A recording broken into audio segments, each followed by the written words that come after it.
to our second Java with Josh, and we're excited to be here today with a focus particularly on the city of Mountain View, although I know a lot of these questions resonate throughout our communities. And we have a bunch of great speakers today, including our mayor and city manager. And I have to say today was an exciting day for me. I just had the first bill ever signed by a woman in California, signed into law by a woman in California, signed today by our acting governor, our Lieutenant Governor, Eleni Kounalakis. So it's been an exciting day for me. And I also know it's an exciting day for our first speaker, Mayor Lucas Ramirez. I understand that you did your town hall today, your State of the City today. And before we go into questions, would you like to make any quick remarks? I would be happy to. Thank you very much for the invitation, Senator, and for your work in partnership with the City of Mountain View. We've talked about this often, but it's worth repeating. We're very grateful for the appropriation you secured to help deliver our 100% affordable housing project on city-owned property, Lot 12 in downtown Mountain View. It's a great way to begin your term in the state Senate, and we're looking forward to continuing that partnership. Also, especially given your focus on environmental sustainability and climate change, also top priorities for the city of Mountain View. We look forward to working together on those and other issues as well. The only thing I wanted to bring to everyone's attention, as I understand it, the eviction moratorium protections for households who have pending rent relief applications, I believe has just been signed into law. If I'm not mistaken, that's a priority concern for the city of Mountain View, where 60% of our residents rent. So we're very grateful also for your leadership there to provide protections and relief from the economic impacts of the COVID-19 pandemic. So thank you. Thank you for your work in the state legislature, your advocacy for the city of Mountain View, and I'm very grateful for the opportunity to answer the questions from residents today. Thank you. Great. And by the way, midnight tonight is the deadline. We will extend it. We'll be funding the people who apply, but midnight tonight is still the deadline to apply. So let's make sure anyone who's out there listening who might be eligible. Surprisingly high limits. So you might be eligible, not realize you're eligible. That deadline is midnight tonight. Well, thank you. We're also joined by City Manager Kimbra McCarthy. Very grateful to have you on here as well, Kimbra. And is there anything that you would like to add to what the mayor just said? Thank you, Senator Becker. My apologies that I'm not on video. I'm having some technical difficulties here. So even after 2 years of being on Zoom, we're still having some of those issues to navigate through. But I just wanted to thank you for your leadership and helping the city of Mountain View really advance a lot of our priorities. As the mayor mentioned, our Lot 12 funding, and we were really delighted to see a lot of our community partners and people that we've been collaborating with over these past 2 years at our annual update this morning. So I look forward to hearing the questions from the community and joining you in this event today. Thank you so much. Great, thank you. Well, let's jump right in. We had a number of questions, not surprising right now, on bike and pedestrian safety, and Sandeep, Cyrus, Carl are asked about making Mountain View a bike safe city and ensuring road improvements, especially on El Camino in Mountain View, and especially to work to prevent tragedies like what happened recently in Mountain View, and make sure it doesn't happen again. I know we all have some thoughts on that. Mayor Ramirez, did you want to address that first? Certainly, and for some technical assistance, I may pass it on also to the city manager. Just as a high-level introduction, we've been working with Caltrans to implement not only the repaving project for El Camino, but also the El Camino Real streetscape plan, which includes a number of traffic safety improvements for all modes, but there's a focus on bicyclists and pedestrians. And I understand that the repaving project will begin spring 2023, And so with the delivery of that project, not only will we have the improved pavement condition, but also a number of the bicycle pedestrian improvements, including protected bike lanes on significant stretches of the El Camino corridor. Beyond that, we also have a number of plans underway or soon to be constructed, bicycle pedestrian safety improvements that are part of the shoreline corridor, the reversible bus lane project, which I believe is scheduled to begin construction relatively soon. We have a significant number of other bicycle and pedestrian improvements planned for California Street in North Bayshore, concurrently with the delivery of a number of redevelopment projects over there. And for those interested in continuing the advocacy for bicycle pedestrian safety and getting involved, we have a very active bicycle pedestrian advisory committee. And I would encourage members of the community to participate in those meetings and to apply to serve. It's a council advisory body, and they do a great job helping the council better understand the safety needs of the community. Well, thank you for that. City Manager McCarthy, would you like to add anything?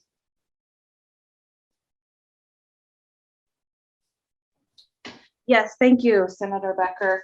I would just like to add that staff is working very hard with Caltrans to make sure that this project that has been in the plans for quite some time now is brought to fruition in 2023, as the mayor said.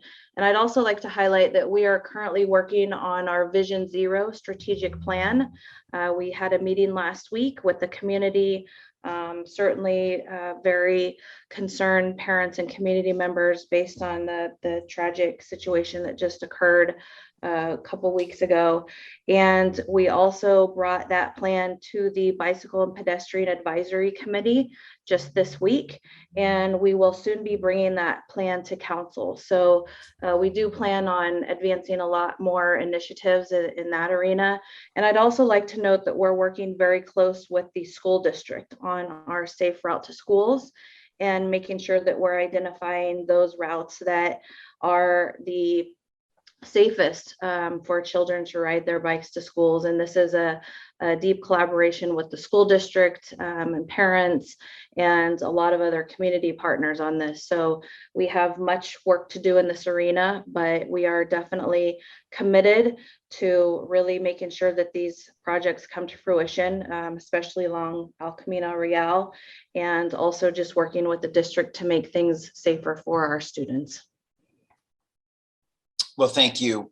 And I appreciate those responses. I'll just say our office also working with Caltrans to continue to hopefully accelerate their work. Also add a project page for the repaving project, the El Camino streetscapes plan that was mentioned, to make sure we give information on timelines as it moves forward. So thank you. We had a number of questions also on climate, as well as utilities. We had a question about engaging with the USGS and NASA scientists, and then a particular question about PG&E and outages from PG&E, and what is your view, probably really my view, on the $400 debit card idea to registered car owners mentioned by the governor. So I'll take that one. Do either of you have a comment on USGS or PG&E outages? Yeah, if not, that's fine. I'll go ahead. You can, if there's anything to add on. Obviously, climate is a critical issue of mine. I'd like to remind people we emitted 420 million megatons of GHG emissions last year. We reduced it by 5 million megatons. So progress, but that reducing 1% a year is not going to cut it, and we have to dramatically accelerate.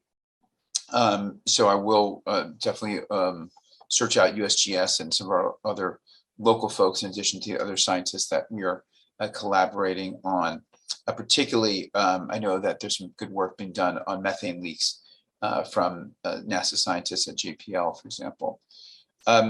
In terms of the, and then PG&E, please keep us posted. I'm sure we'll keep the city posted so that we can talk to our representatives from PG&E and inquire as to why these outages are happening, and as they are too frequently throughout our entire area. In terms of the tax rebate plan, I'll just say not happy really with this, the governor's plan. We were in discussions now with the legislature and the governor's office on this, and I think there is a cry for relief, but I certainly don't think this is the best way to go about it.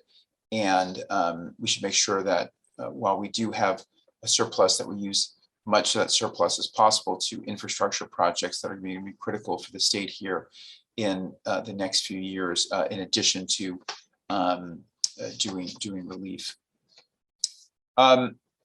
John asked, why is City of Mountain View and other municipalities continue to prohibit natural gas in new home construction when it's efficient, clean, burning, abundant resource, especially when it's such a long way for sufficient renewables to meet current and rising demand? I'll take that one for free again to add on, but just say that we know we do have to transition away from, as we call it, fossil gas. To be more accurate, some people call it methane gas, as we transition from fossil fuels more broadly. And so homes is going to be an important piece. Every gas infrastructure piece that's put in now locks in that fossil gas for 15 plus years, in some cases much longer. We know it's much easier to build in electrification, say, from the beginning than add it in later, as I'm doing at my home. And so that will also save much money down the road, as we've seen costs soar on that end, and help us get to our goals. So it's easy to start with new construction, but then we have to look very actively, as many of our cities are doing, about how we can help people transition existing homes to put in heat pumps, where you also get air conditioning with that, as well as electric hot water heaters, induction cooktops, things like that. Any other comments? I'll just add very quickly that the City of Mountain View adopted very ambitious REACH codes in 2019, in part because we have extremely ambitious climate change and greenhouse gas reduction goals. And the only way we're going to be able to do it within the constraints that a municipality has is through the electrification of buildings and electrifying our fleet. So the REACH codes are an integral tool to helping achieve those climate change goals. Thank you. I will say two other things. One of my bills this year is about allowing people to finance those new appliances, those electric upgrades on their utility bills. So that's one of the bills that we have this year, and looking for financing for that as well. I also mentioned again to Adrian, who wrote in about PG&E, it is really upsetting the Mountain View. Yes, in the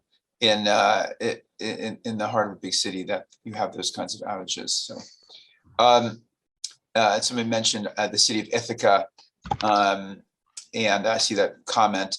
Yeah, Ithaca is doing, I think, probably the most exciting work in the country right now about looking at how you, on a mass scale, look to electrify really an entire city. And so they're working with a private company, Block Power, that's tapping into private financing, but also the state there has kicked in money to buy down the cost of that financing. And so it ends up being an exciting way to have a company, instead of everyone picking their own heat pump and their own hot water heater, to have a company come in and do that, and then again pay for it over time, as we're looking to with my bill.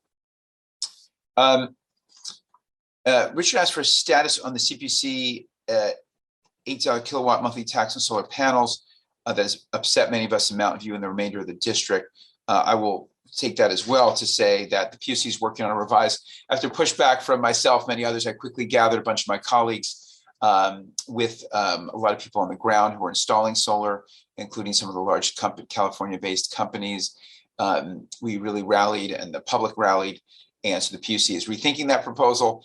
We do have to, over time, bring down the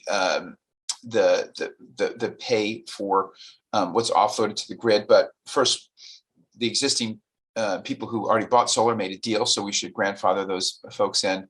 And secondly, there shouldn't be a tax just on solar customers. That would make it non-economic. And at this point, we need all sources of clean energy, including rooftop solar. So we'll look forward to that. So Richard, I'm definitely on that one, and we'll keep you posted. We're looking for the PUC now to come back with a revised proposal. Let's see, and Nabil asks, how can we keep our communities livable, walkable, and green, while at the same time make room for more folks to live here? Tough question. Lucas, do you want to take that, Mayor Ramirez? Sure, I'm happy to start, and if the city manager has more to add, her input. As a starting place, the council has, again, very ambitious land use planning documents that are governing the evolution of major sections of the city. So in particular, I would highlight the North Bayshore and East Wisman precise plans, which seek to transition what are currently suburban office parks with a substantial amount of surface parking into mixed-use, vibrant communities. In North Bayshore, the plan allows up to 9,850 net new housing units, and has recommendations for district parking, so you concentrate all of the parking into a certain portion of North Bayshore rather than have it spread out across surface parking lots. Similarly with East Wisman, a very dramatic change envisioned for that area, up to 5,000 net new housing units, some modest expansion of office space, inclusion of retail to make sure that we're creating communities that you can walk and bike in and not have to commute long distances to get to essential services or your workplace. We also have similar types of plans for El Camino Real and the San Antonio Shopping Center area. And we've seen a lot of growth in those areas just over the past 10 years or so. So our land use planning is quite progressive, allows for fairly significant increases in height and intensity.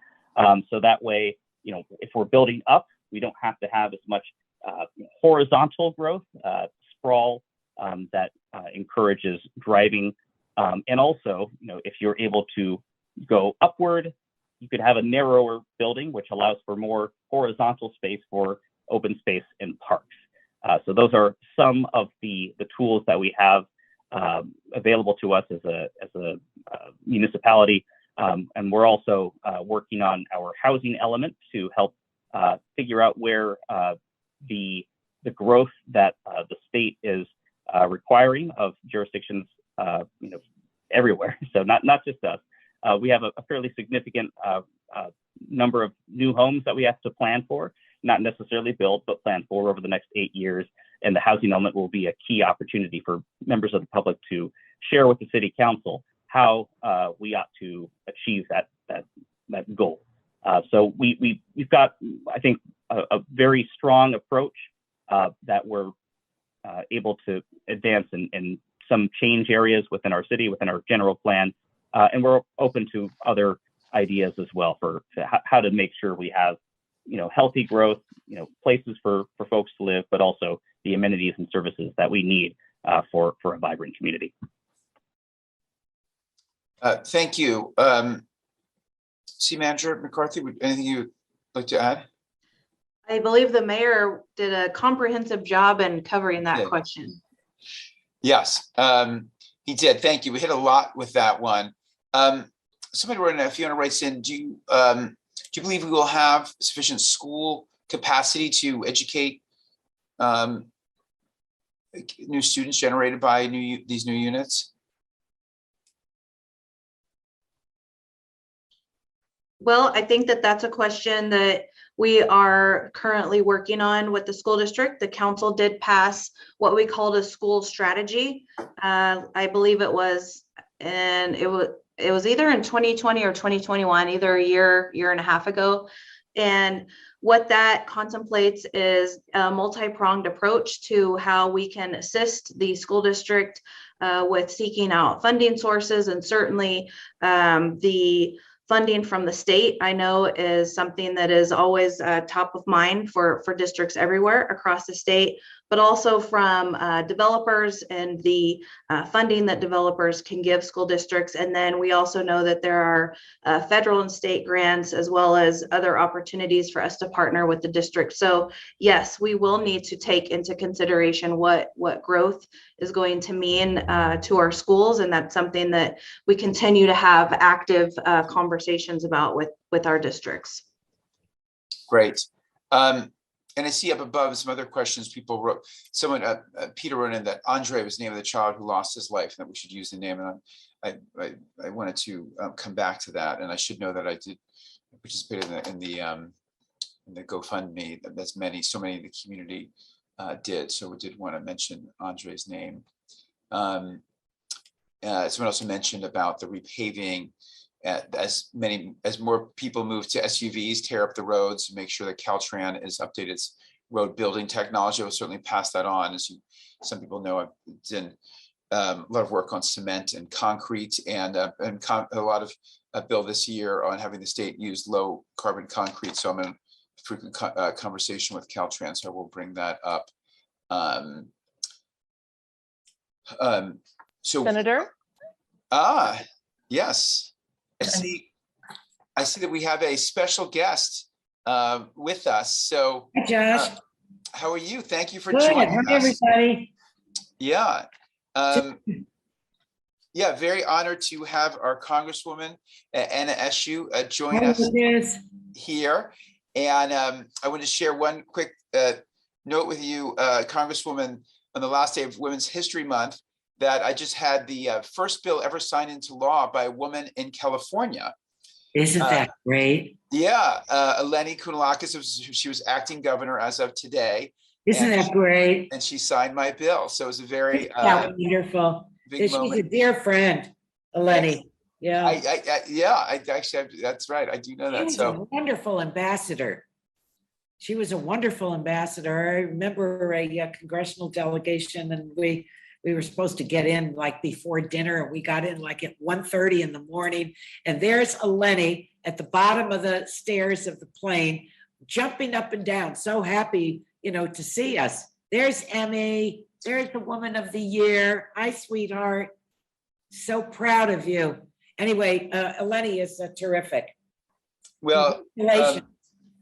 yeah, well, that's a great story. And you are here as a surprise to our Woman of the Year.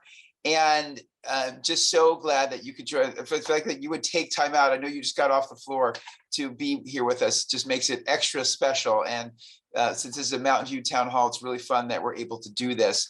And I just want to say quickly, and then I'll turn over to the Congresswoman to say a few words. The reason I chose Emily, she's dedicated her career to protecting the rights of tenants and those that are basically to ensure safe, stable housing for all. That's really what her mission is. But she's also the consummate volunteer. Every committee, every event, every gathering, she's there to give of herself to the community. Of course, serving Mountain View very directly on the housing preservation.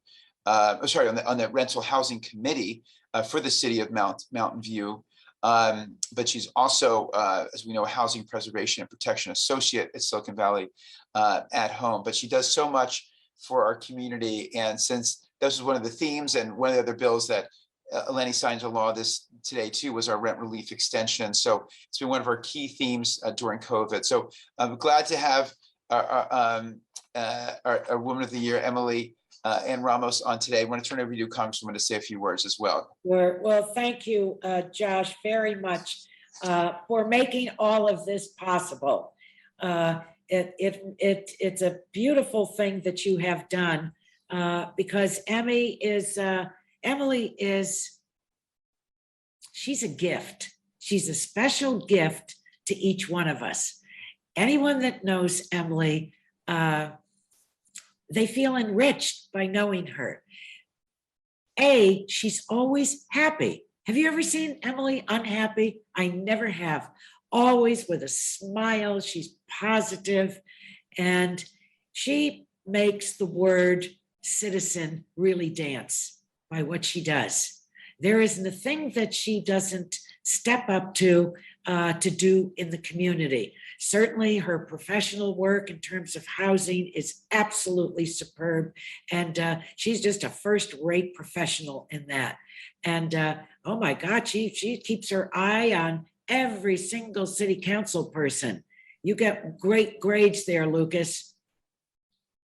You've got a great record. We talk about you together. I was telling her how you came to Washington. So Josh, you have chosen so well because Emily really is, she's exceptional. She loves her community and her community loves her back. I've been the beneficiary of Emily Ramos and of all the things that she has done for me. She has worked in my campaigns. I ask her 1,001 questions when we're in the car together, and she never says, not even once, you know, I'm not sure about that. I'll have to get back to you. She knows just about everything.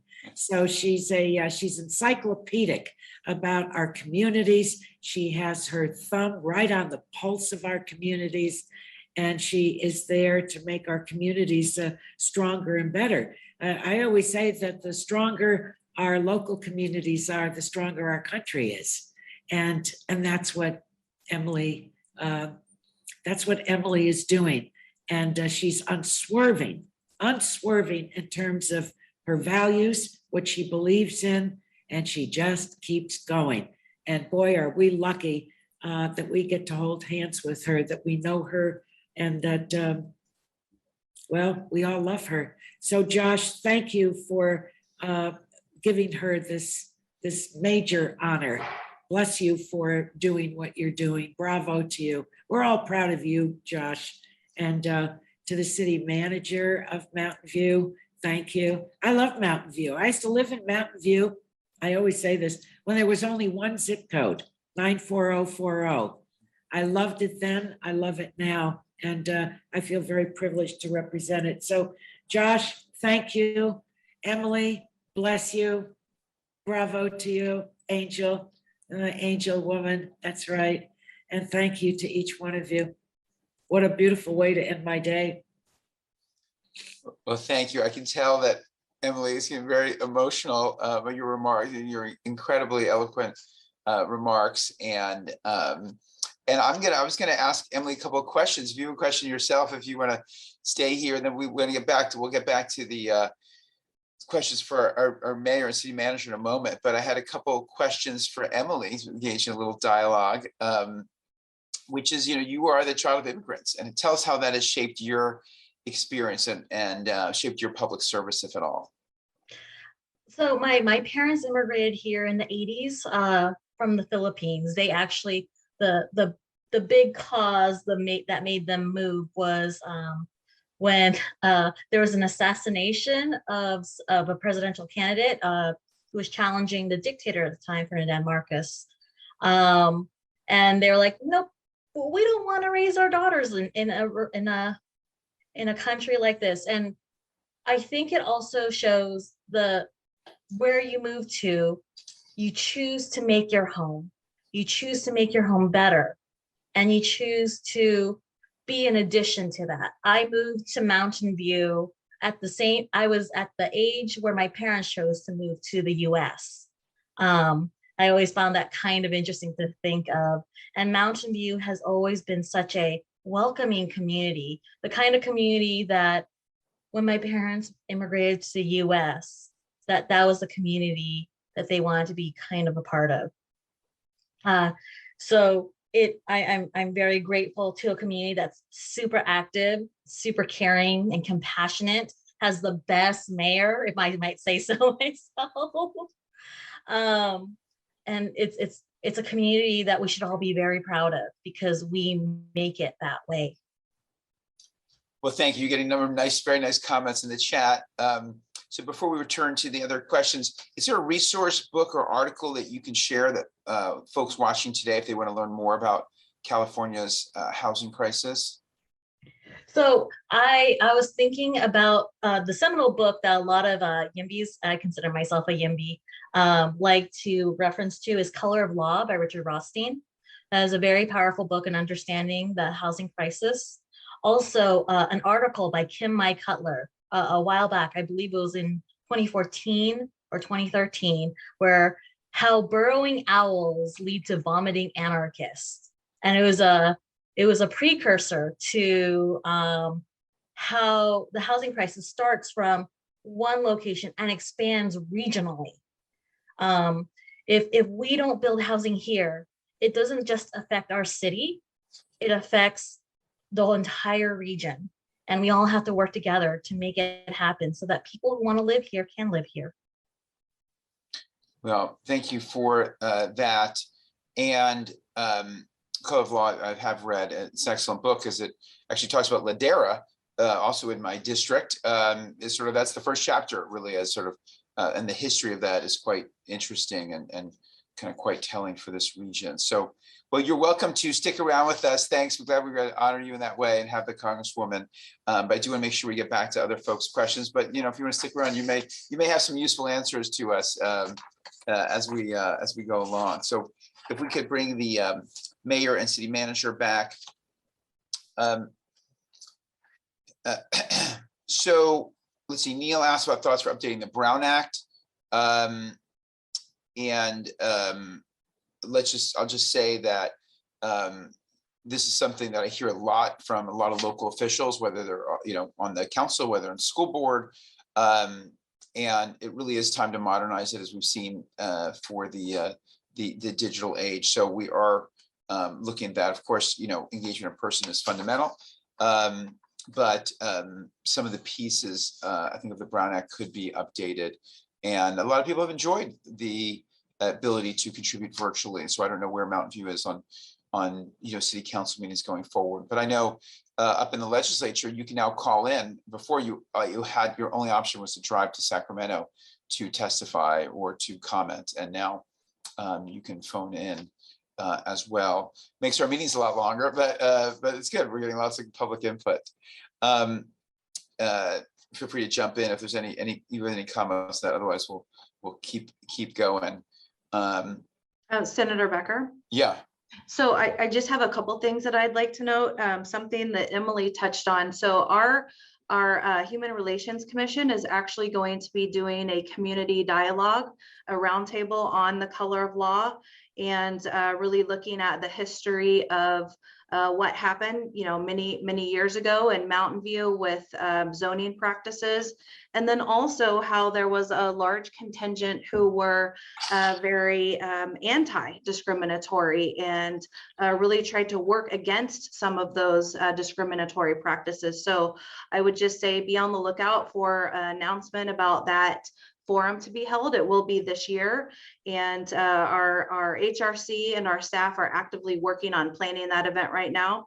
And then to your second point, as far as reforming the Brown Act, so the city is supportive of efforts to reform the Brown Act and is also supportive of the bill that has been advanced by Assemblymember Lee from San Jose, who really is what he's put forward is really making it much easier for elected officials, especially at the local level, to be able to both attend meetings virtually and in person. And part of that is not having to post their personal address. Right. So that I know that's kind of something that's been talked about for many years. But certainly, Senator, to your point, the meetings have been very inclusive. Our council meetings tend to have a lot of participants in them. I would say over the past 2 years, we've had more people participating virtually in almost every meeting than we do in person. So it has been a really great way to have people who may not normally be able to show up in person be able to engage the council virtually. So this is something that the city is very supportive of supporting Brown Act reform. Great. Someone wrote in about my bill 917, which is Seamless Bay Area. There's a group called Seamless Bay Area, by the way, and so we're working closely with them on this bill and asking for an update. And the idea is that if we want to make transit easier here in the Bay Area, of course, there's infrastructure we want. We just had a major roundtable that Mayor Ramirez on grade separations, and good for Mountain View that of the 5 priority grade separations that were identified recently by MTC, which is probably the most powerful body that you've never heard of if you don't participate day to day in the region. 2 were in Mountain View, actually. So we know that these crossings are critical for safety, and that for the vision of Caltrain every 15 minutes with electrification, if that were to happen, we of course need these grade separations, and they're incredibly expensive now, about $300 million a pop.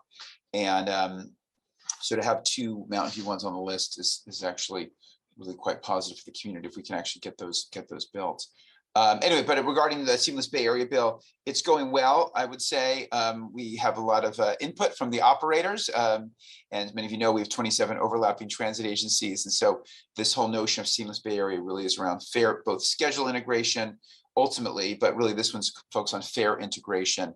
But with the addition of, so fare integration, so you don't have the transfer penalty, but with a lot of real-time data, so that you actually know also when the next bus is coming, the next train's coming, and that there's actually a comprehensive network map for the first time. So appreciate whoever asked about that, and it's going well, I would say, but a lot of work to do. On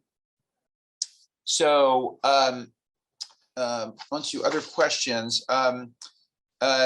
Nicole said, being a truly multi-ethnic area, we celebrate lots of traditions, and some other cities are now doing a Delawi festival, and Mountain View is not yet. And this person would love to lead and start this great festival. I think I'm going to one in Cupertino on Sunday. So if Mayor Ramirez and City Manager McCarthy, if you like that idea, I can put you in touch with the resident who's interested in doing that. It's quite a fun celebration.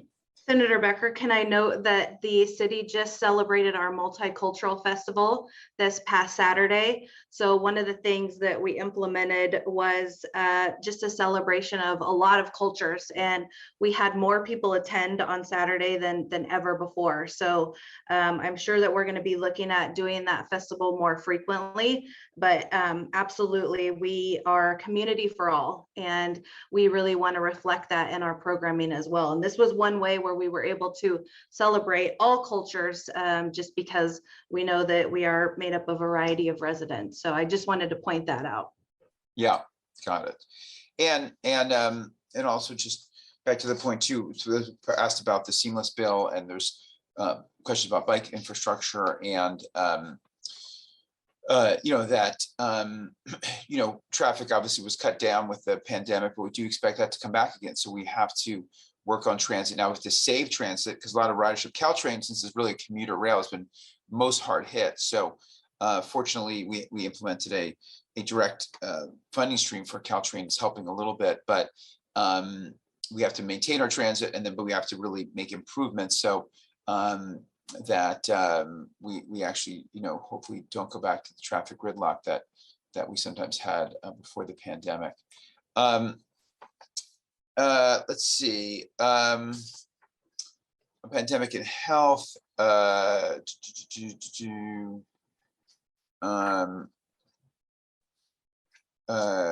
mask mandates and vaccine mandates for airlines, businesses, government organizations. I'll skip that for now. I know that Buffy Wicks withdrew her her vaccine mandate for businesses. I think, most are most schools, have they gotten rid of masks or the mask mandate in Mountain View schools, or? Yeah, that's a great question. So our elementary school announced that starting, I believe, the 28th of this month, that masks were suggested but would not be mandatory. At least at city facilities, I can say that it is the same. Masks are not required. They are recommended, certainly if someone wants to wear one, but they are no longer required. But we know that every school district is making their own decision about that. But for now, it looks like most of the districts will not be requiring masking. Okay. So we had a question, a couple people wrote in about SB 9. I understand there was the 2 applications so far. Is that correct so far in Mountain View? That's correct. And I could share that the last city council meeting included a robust discussion about SB 9 implementation. And for members of the public who don't know, in short, SB 9 allows ministerial review and approval of an urban lot split. So if you have a R1 zoned or single family property, you can divide the property according to parameters established by the state, and also build in each new lot 2 units. And the way Mountain View is implementing this law is through the creation of a new land use type called a duo development, a dual urban opportunity, basically a duplex with different development standards and some other regulations that are imposed by the state. The Mountain View approach is a strict interpretation and implementation of the state law. The one modification that the council made was to permit a narrower access strip for flag lots, because we didn't want single family home owners necessarily to demolish existing single family homes if they didn't want to in utilizing SB 9. So a minor change, but aside from that, that's been the approach thus far. Yeah, and in the legislature, we there were some pieces put in, the pro tem ultimately put in around owner occupancy and other things. So there are some pieces of that there that try to I guess ensure the intent that really these are in many ways ADUs that you could actually own, right, and have equity in. I think is the was the theory. So we'll see what happens. Only about 2 so far. So this is not flooding. This is not flooding the city yet. But it's interesting to see that there have been a couple applications there to follow.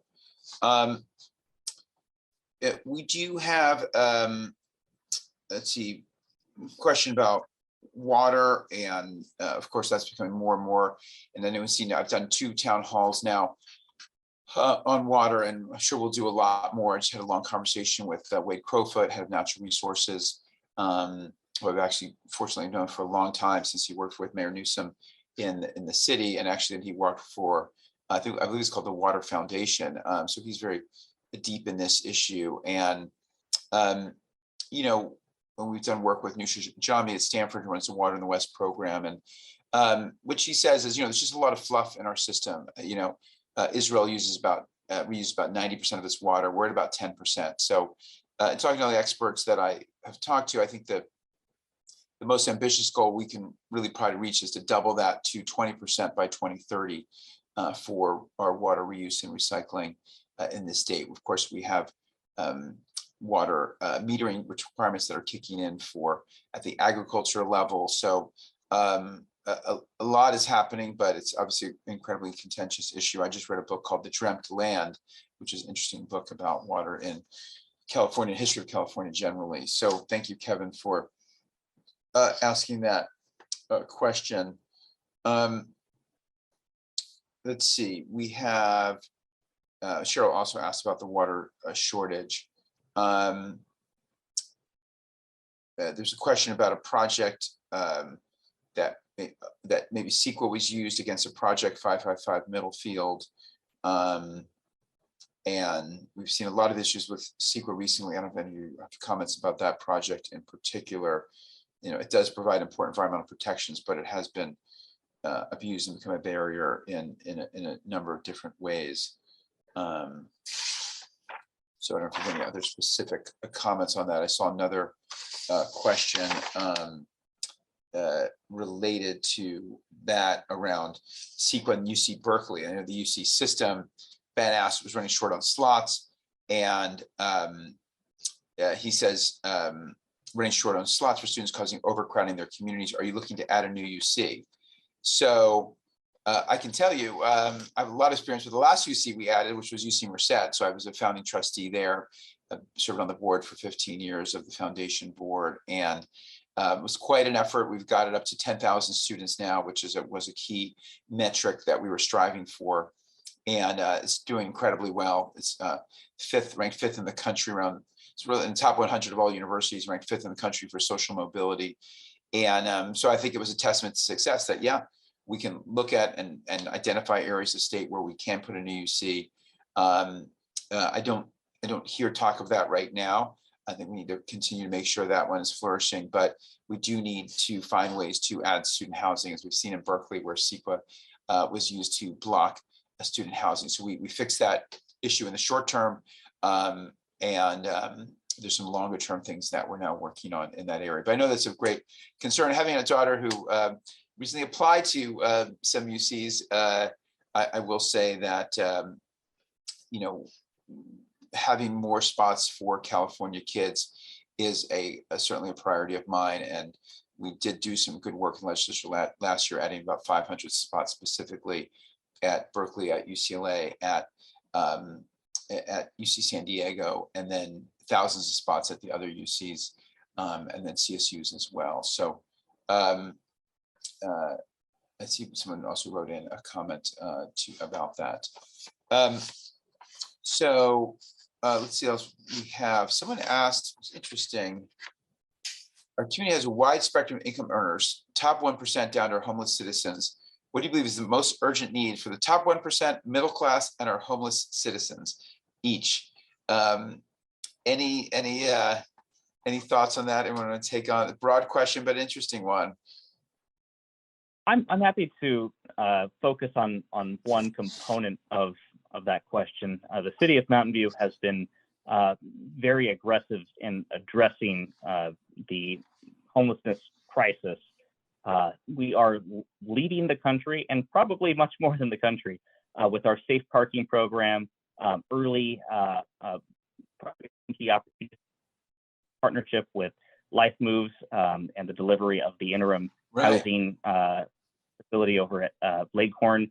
I know you were there for the groundbreaking with the governor, but not only that, we're also, we've just signed an agreement with the County of Santa Clara to reserve $80 million to help deliver 200 permanent supportive housing units, which is housing that is affordable to extremely low and generally, zero income households who, need on-site supportive services. So what did you say that? What did you sorry, you said that was in partnership with somebody? The County of Santa Clara. With county Measure A funding, which is a significant amount of funding for the delivery of permanent supportive housing and rapid rehousing, the city of Mountain View is partnering with the county to reserve a substantial amount of money. It's not going to be enough, but it's a good investment to help deliver 200 permanent supportive housing units, which we don't have right now, but we'll desperately need, because as great as transitional opportunities are, like Project Home Key, like the safe parking program, the real solution is permanent supportive housing, housing with on-site services to help transition people out of homelessness, out of vehicles, and into stable housing situations. So that's been our approach with homelessness. It's not,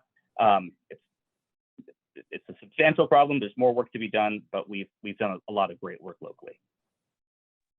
And to build on that, a stable, healthy, and thriving community benefits all income levels as we go. So if we lift up those who are on our lowest, who are the most at most need financially, we find a way to help everyone. Well, thank you. And I just note quickly, because I'm going to do a town hall in the somewhat near future. We're taking a big swing this year at mental health and mental health beds. We put up $4.5 billion last year, and we put another $1 billion this year into mental health beds. Of course, we need to make sure that actually gets built in our communities. But the governor has his care court proposal, so we'll be looking at a lot of, and then $12 billion in homelessness. So a lot of work and hopefully resources coming from the state to continue to help out. I know San Mateo County is on track to get to functional zero for the homeless population. Santa Clara County is, of course, a larger county, not quite there yet, but it's great to hear the work that Mountain View is doing in a compassionate way to lead the way. So very appreciative of that work. You addressed this a little bit, Mayor Ramirez. How will Mountain View be in partnership with the state? Well, to develop desperately needed housing in North Bayshore. This has been discussed for more than 10 years, which obviously predates your time on the council when it started. Any specific comments on North Bayshore maybe you didn't mention before? Sure. A significant detail I should have brought up is that we have an active application. Google has submitted a master plan both for the North Bayshore area and also East Wisman. In North Bayshore, they're studying up to 7,000 net new housing units, and it will be a significant opportunity to implement the North Bayshore Precise Plan. And I don't want to speak too much to this, but there have been a number of state laws that have been implemented over the years that seek to streamline the development review process, put in place objective standards, and some of those will be very helpful in the city's evaluation of the master plan and also other housing proposals that will have to go before the Planning Commission and City Council here. Great. And James writes in, the Mountain View has done a good job with homelessness, as the mayor says. So some kudos there. So Emily, as on the rental housing committee, tell us a little bit more. Can you tell us a little bit more about what the rental housing committee does? So the rental housing committee was created by a charter amendment that was passed in 2016, known as Measure B, and now known as the Community Stabilization and Fair Rent Act, also known as the CSFRA. And it is the duties of the rental housing committee to implement the rent control law that was passed. And our goal is to keep members of our community housed and stable so that we have a stable community. Yeah, got it. Well, thank you. Thank you for your work, and thank you everyone who joined today. If you didn't get a specific answer to, or if the question was maybe very too specific, or we just didn't get to it, please feel free to follow up with my team. And I want to thank, speaking of my team, Carrie Templeton, who did incredible work getting this together. And that's an awful lot to coordinate. So I appreciate that. And I just want to give everyone a closing minute to just say why they love Mountain View. I'll start off if that's okay. So first, thank you for the opportunity to join you this afternoon, Senator Becker. It's been a pleasure. A lot of really thoughtful questions from the public. I have the good fortune to have lived in Mountain View my entire life, so I know no other way. My parents were born and raised here. My grandparents have been here since the 1940s on my mom's side and 1960s on my dad's side. It's a remarkable community. I can't think of another city where somebody with the upbringing that I had, the situations that my parents have never owned property. They were renters. We've gone through some tough times economically. It's hard to see another city where somebody with my background can run for city council, get elected, and become mayor of their hometown. As Emily said very well, and as the city manager had mentioned, this is a community for all, a welcoming and inclusive community, and I'm proud to be a part of it. Well said. I love it. Hometown kid becomes mayor. Excellent. Emily. So I'm very fortunate. I really learned to love Mountain View because I've learned from the current mayor right now how wonderful it is. I got involved with local government and politics very early on and found that Mountain View absolutely was one of the most welcoming, active, and caring communities in our region. And it really is a testament to the leadership of both our mayor and our city manager and those who have came before us to make our city like this. And it's up to us to keep it that way. Thank you for this opportunity too. Yeah, congratulations again. City Manager Kimbra McCarthy, final thought.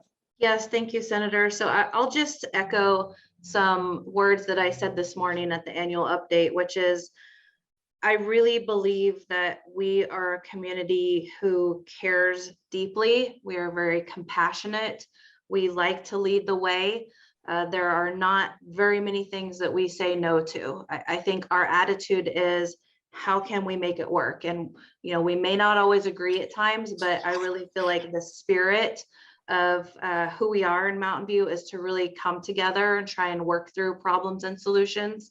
And there's a lot of policy issues and things going on that are just very important, everything from housing, transportation, sustainability, race equity and inclusion efforts. There are just a number of things that at the city we do care very deeply about, and we are supported by a very caring and passionate community. And I think that makes Mountain View just tremendous, and it makes it also just a pleasure to work in Mountain View, and the city staff also is really strives for excellence. And so when you have all of those things coming together, it's just a beautiful place to be. So I am very fortunate to both live and work in Mountain View, and I would just say that it's an honor also being here today. Thank you so much for the invitation, and Mayor, also thank you very much, and Emily, congratulations.